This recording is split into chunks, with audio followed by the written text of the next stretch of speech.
दोस्तों नमस्कार। आज हम हिंदी व्याकरण में सर्वनाम की परिभाषा, भेद एवं उदाहरणों को समझेंगे।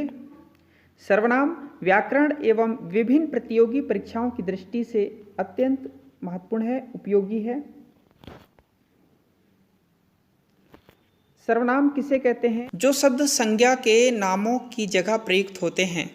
ऐसे शब्द जो संज्ञा के नामों की जगह प्रयुक्त होते हैं उन्हें सर्वनाम कहते हैं। हिंदी में कुल 11 मूल सर्वनाम होते हैं।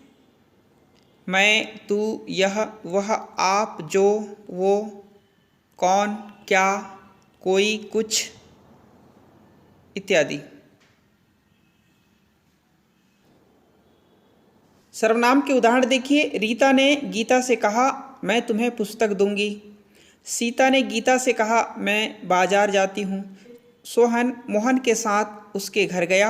अब यहाँ पर देखिए, मैं तुम्हें और उसके, ये क्या है? सर्वनाम शब्द हैं जो कि संज्ञा के स्थान पर प्रयुक्त हुए हैं।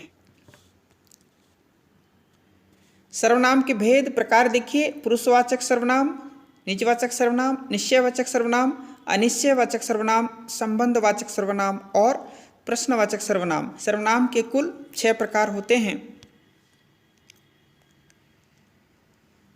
पुरुषवाचक सर्वनाम देखिए। जिन शब्दों से व्यक्ति का बोध होता है उन्हें पुरुषवाचक सर्वनाम कहते हैं। या स्त्री और पुरुष दोनों के लिए होता है, प्रयोग किया जाता है। इसका प्रयोग व्यक्तिवाचक संज्ञा की जगह पर किया जाता है, जैसे मैं, वह, हम, आप, उन्हें। पुरुषवाचक सर्वनाम के भी 3 भेद होते हैं: उत्तम पुरुष, मध्यम पुरुष और अन्य पुरुष।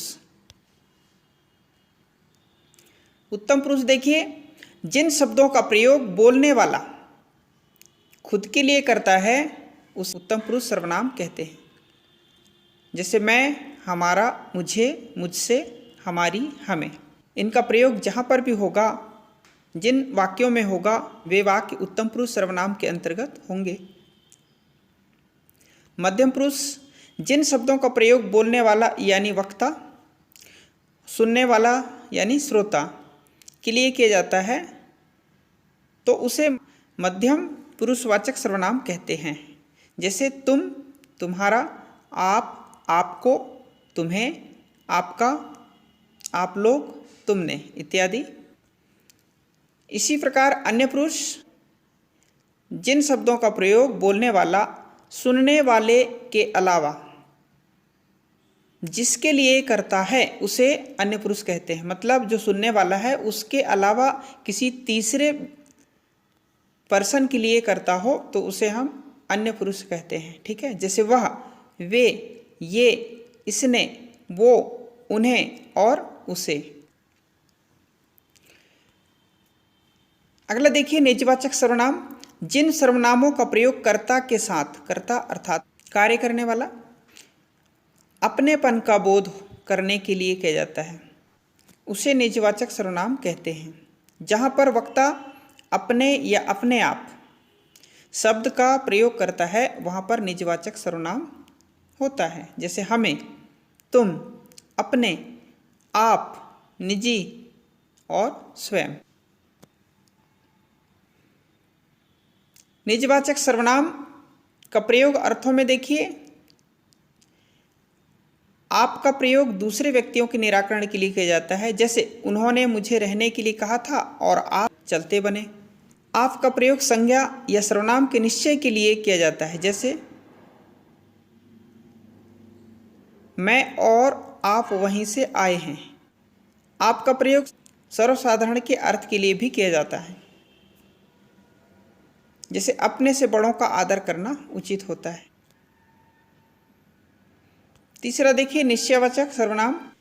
जिन शब्दों से किसी व्यक्ति, वस्तु अथवा घटना की ओर निश्चयात्मक रूप से संकेत करे उसे निश्चयवाचक सर्वनाम कहते हैं।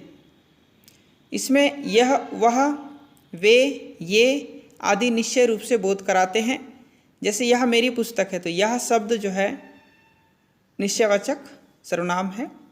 ये पुस्तक रानी की है तो यह, ये क्या है? निश्चितता की ओर संकेत करते हैं।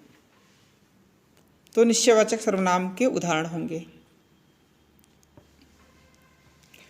निश्चयवाचक सर्वनाम के भेद। निकटवर्ती निश्चयवाचक सर्वनाम, जो शब्द निकट या पास वाली वस्तुओं का निश्चित रूप से बोध कराए उन्हें निकटवर्ती निश्चयवाचक सर्वनाम कहते हैं।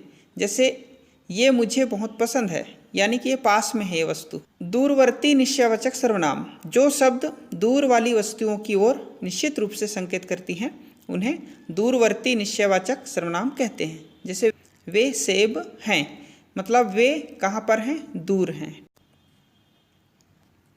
अगला देखिए अनिश्चयवाचक सर्वनाम, जिन शब्दों से किसी व्यक्ति, वस्तु आदि का निश्चयपूर्वक बोध ना हो वहाँ पर अनिश्चयवाचक सर्वनाम होता है। जैसे कोई, कौन, किसने, किन्हीं ने, जहाँ आदि। इस प्रकार के शब्द जहाँ पर प्रयोग होंगे वे अनिश्चयवाचक सर्वनाम के अंतर्गत आएंगे। इसी प्रकार से संबंधवाचक सर्वनाम, जिन शब्दों से दो पदों के बीच संबंध का पता चले उसे संबंधवाचक सर्वनाम कहते हैं। जैसे जैसी, वैसी, जैसा, जो, सो, जिसने, वहाँ, जिसकी, उसकी, जितना। इन शब्दों का प्रयोग जिन वाक्यों में होगा वे सब संबंधवाचक सर्वनाम के अंतर्गत आएंगे।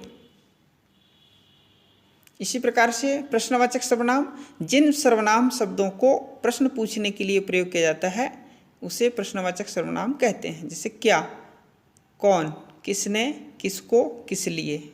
तो इस प्रकार से जो सर्वनाम हैं जो संज्ञा के स्थान पर प्रयोग होते हैं, सर्वनाम की परिभाषा और सर्वनाम के प्रकार हमने देखा। आपको समझ में आया होगा। आप सभी का बहुत बहुत धन्यवाद।